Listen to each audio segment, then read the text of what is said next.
Herzlich willkommen zu einem neuen Video auf dem Kanal Mechatronics.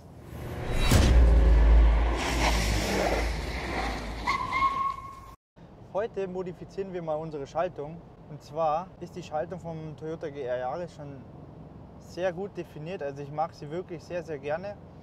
Die Gänge lassen sich sehr präzise einlegen und es fühlt sich alles sehr knackig und auch wertig an.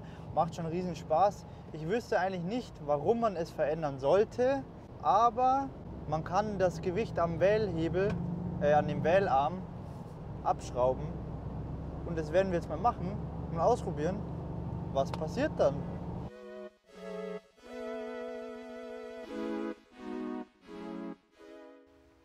So, wie man hier sehen kann, ist das Gewicht vom Wählhebel mit 2 Schrauben angeschraubt.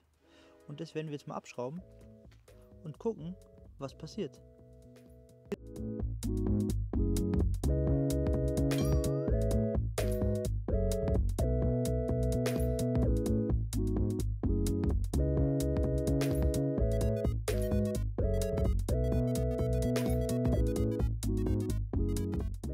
Da ist das gute Stück.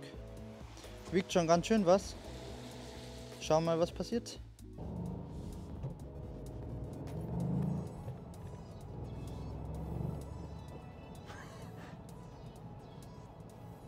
Also wir haben jetzt das Gewicht abgeschraubt. Es fühlt sich richtig komisch an. Puh, also der Schalthebel, der fühlt sich ja serienmäßig sehr satt an. Du legst den Gang ein und du merkst, ja, da ist was dahinter. Du bewegst richtig was, du bewegst einen Hebel, hast du das Gefühl. Jetzt ist es so, das fühlt sich an, als würde man, keine Ahnung,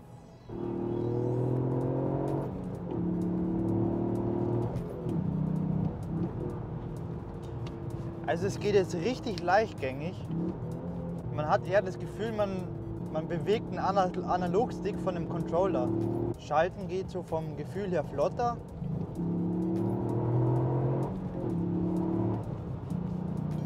Ganz komisch, es fühlt sich echt weich an. Also man hat das Gefühl, man spürt besser das Getriebe, tut man aber sicherlich nicht. Es fühlt sich unkomfortabler an, aber richtig einfach. Also vorher hat man das Gefühl gehabt, du nimmst den Hebel und schiebst den in die Gasse. Nicht nur in die Gasse, sondern auch in den Gang. Fupp! Und jetzt hast du das Gefühl, klack, klack. Also das ist ganz komisch, ganz, ganz komisch. Also wenn ihr das mal probieren wollt, schraubt das Ding mal ab. Ich habe jetzt selber nicht damit gerechnet, dass es so einen Unterschied macht. Krass. Der Gang, du kriegst ihn schneller raus, irgendwie schneller rein. Also subjektiv natürlich, ob das wirklich schneller ist, weiß ich nicht.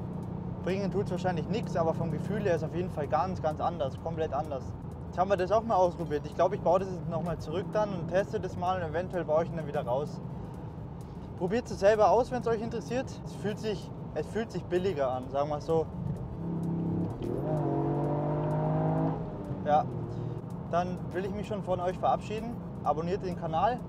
Bis nächsten Samstag und ciao!